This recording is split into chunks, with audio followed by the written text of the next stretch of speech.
gusto ko lang i-share para mapanood ko rin 'to in the future. Siyempre lahat ng mga trip mo usually may mga natututunan ka, may mga na-experience kang hindi mo makakalimutan, marami ako 'yan. So, pero isa siguro sa parang na-change niya yung may na-change siya sa akin permanently is yung trip ko sa China. Kasi alam niyo kami, pinalaki kami na yung bahay ko minsan pupuwede pa sigurong magulo minsan, pero yung CR ko laging sobrang linis ng CR ko. Yan yung isang area na hindi mo ako magugulat anytime na pupunta ka sa bahay ko, malinis ang CR ko. So anyway, so every time na nagpa-public CR ako, sobrang nadudumihan talaga ako. Parang hindi talaga ako maka-CR ng mabuti. Para siyang torture sa akin. Lalo na kapag pupunta ka sa UP Run, mag-mall ka, ganun. Pero lahat yan nag-change. Ngayon, lahat sa akin na CR malinis na. Kasi nung nag-trip kami sa, oh my God, umiinom pa ako ng kapeng kukwento ko, no? Nung nag-trip kami sa China, so alam niyo naman siguro na, yung sa mga hindi nakakaalam, ang sa China, squat ang pag-CR. Ibig sabihin, wala silang yung normal na pwedeng upuan, squat ka. Talagang yung nakaupo ka na parang nasa floor yung CR nila. So, nung nagpunta ako sa Taiwan dati, naiinis ako kasi kapag yung sa mga province na parts, ganun sa kanila. Kapag yung nandun ka na sa main, hindi naman na ganun. Pero kapag nasa province ka, ganun sa kanila. Pero dun sa Taiwan, malinis. Oh my God. Sa China, sobrang traumatic. As in, malayo ka pa lang sa CR, naaamoy mo na yung pinaghalong tae at ihi. Kasi ito yung pinag-iskwatan, punong-puno ng tae everywhere. Ay, for some reason, ganun sila. Ang dugyot-dugyot talaga. Ang dumi-dumi ng CR nila. As in, the worst CR have ever seen. In fact, iba-iba kaming lahi, di ba? Pag nakapila kami sa CR sa China, kapag lumalabas yung isa natapos na siya, nag-ano kami, buti ka pa nakagraduate ka na yung, you're done, parang ganun. Halimbawa ako, pag may papasok ako, oh my God, torture talaga, parang pipigilan mong umihi dahil sa sobrang baho at punong-puno ng tae. I don't know, for some reason, in fact, pagdating pa lang namin sa China, yung tour guide namin sa bus, kasi isang tour guide namin for the entire 5-day trip, nagsabi na siya, we apologize for our CR. Nung sinabi niya yon, sabi ko, siguro hindi naman, parang ano, pero kailangan nga niya talagang mag-apologize for the CR. It was horrendous. It was the worst. And parang doble-doble siguro sa akin kasi nga I don't like. Pero lahat kaming mga girls, nag-uusap kami about it. Talagang isa sa mga parang hot topic naming magkakasama sa bus. At I think yun yung nag-bond sa amin dahil dun sa yung CR experience namin. Ang nakakaano pa is may mga matatanda kasi may matandang kasama isang grupo nakasama namin sa bus. So, syempre, hindi niya kaya mag-full squat. So, kailangan may humawak sa kanya. Kailangan, habang nag-squat, kailangan mong layuan yung mga tae everywhere. So, it was like nightmare. Talaga.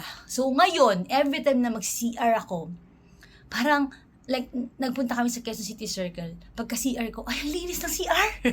Parang nag-change siya talaga yung perspective ko. Kapag pala nakakita ka ng something worse, talagang, so yun siguro yung, hindi ko alam kung ganun din sa Beijing o yung sa mga main city ng China. Pero dun sa province nila, ganun na nga. Sobra talagang dumi. Dun sa men, hindi kasi sila pumapasok sa cubicle. Although naaamoy din naman daw nila. So talagang nightmare siya talaga.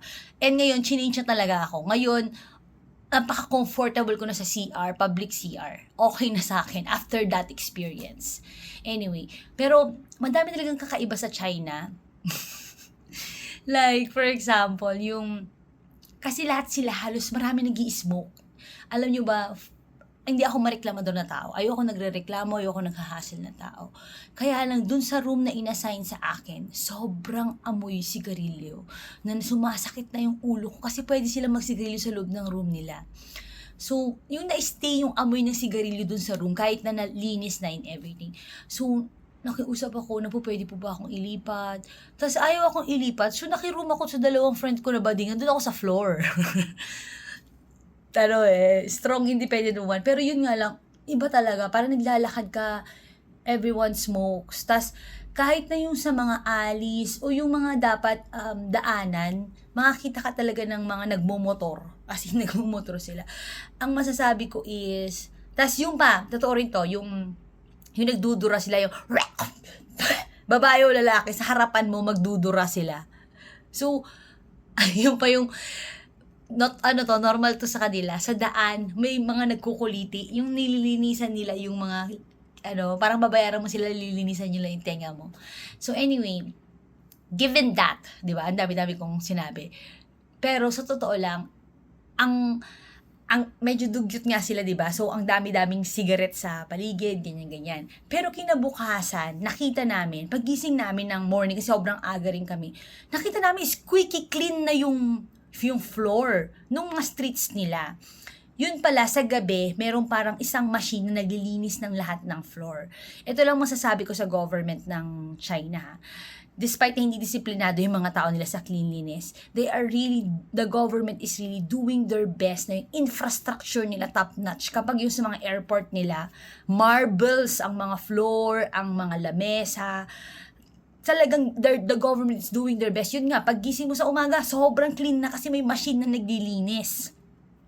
Sobrang ayos talaga nila. Siguro kailangan lang siguro citizen at all, magkaroon ng discipline na huwag magtapon sa kalsada, maging mas malinis. Kasi siguro yung difference sa Japan. Sa Japan kasi, individually, maayos sila. Parang sa China kasi parang, hindi ko alam, gulo-gulo, ang dumi-dumi. Pero, mas high-tech ang China. Akala mo parang si Japan yung mas high-tech na talaga ang China. So parang nung nandun kami, ma-amaze ka rin sa infrastructure, sa mga sinet up ng government na mga controls para doon. Kasi kapag sa morning, kung mauuna ka doon sa CR, malinis naman. Pero kapag, yun nga, afternoon na, dahil by the people themselves, I don't know, it's because ang dami din nila. Pero still, that's not an excuse. Yung pagdudura pa sa harapan, di ba? So, parang hanggang ngayon, kahit 2 years ago na ba in China ko? 2024 pala, hindi pala 2 years ago. 2025. Hanggang ngayon, parang isa sa mga core outings ko dahil ang kaiba yung experience. Tapos meron pa akong mga naging, yung hanggang ngayon, hindi pa na kami nakikita, pero mga Facebook friends ko sila. Tapos, parang they are relatively nice people and they are travelers. So, ang sarap din nilang panuorin sa Facebook. So, life-changing talaga sa akin ng travel sa China. Siguro, i-prepare ko muna yung sarili ko kung pupunta, pabalik ako ulit regarding sa CR. Kasi nga, extra arte pa naman ako sa CR. So, anyway, shinare ko lang sa inyo yun kasi talagang, kakaiba. Yun lang, marami kakaiba sa China. Like, for example, meron yung pinapalo sa'yo, ay hindi naman, parang ginaganyo sa'yo sa airport. Tapos mas strict sila sa airport. Isa sa mga pinaka-strict sa pag-check ng bag, dapat iaalabas mo talaga yung power bank mo.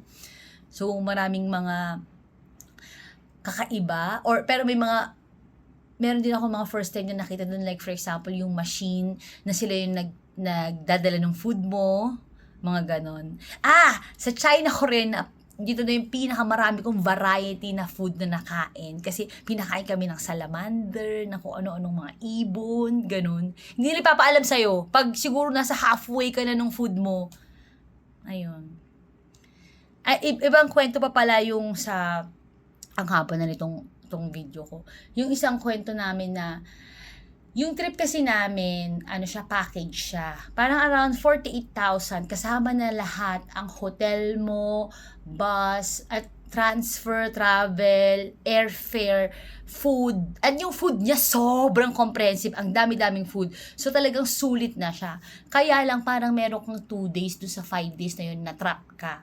Meaning, ipupunta ka nila sa mga buildings and doon parang magbibenta sila sa'yo ng mga kung ano-ano. Kaya pala mura, siguro feeling ko sponsored nitong mga companies na to. Meron pang isang isa kaming kasi madali nga akong umiyak. Nasa Jade store kami. So, alam naman namin, binibentahan na kami. O sige, tinanggap na namin, binibentahan kami. Trap ka na nga. pero nag-acting pa sila. Kasi yung owner biglang dumating, tapos sinabi niya na yung son niya may sakit and everything, and sinabi niya pa na, none of you have to buy, I will give you a free item, none of you has to buy, ganun pa siya. Pero makaka-feel ka ng konting, sige na nga kung anong kaya kong bilhin na mura. Basta mapapackage nila, napaiyak ka talaga, maganda yung pagkaka-acting nila, lahat-lahat. So, hanggang sa buti nila may kasama kami doon na Chinese-speaking native, na nagsabi siya na, ganyan talaga yung ginagawa nilang acting and ganyan. So, parang, okay. So, ini-scam na pala kami. So, be ready lang in case na gagawin ninyo. Overall, yung trip ko sa China, memorable talaga siyang talaga. Pero kung may hika ka, hindi ka po pwede, o may katulad ng mga kapatid ko, kasi nga, lahat sila nag-i-smoke. Pero kung gusto mong makakita talaga ng ibang world, kasi madami na akong na-travelan, okay talaga si China. Okay din talaga infrastructure nila. Siguro lang, kailangan lang nila ng mag-improve sa cleanliness sa tao, hindi sa government nila. Kasi yung cleanliness, ginatry naman na ng government nila.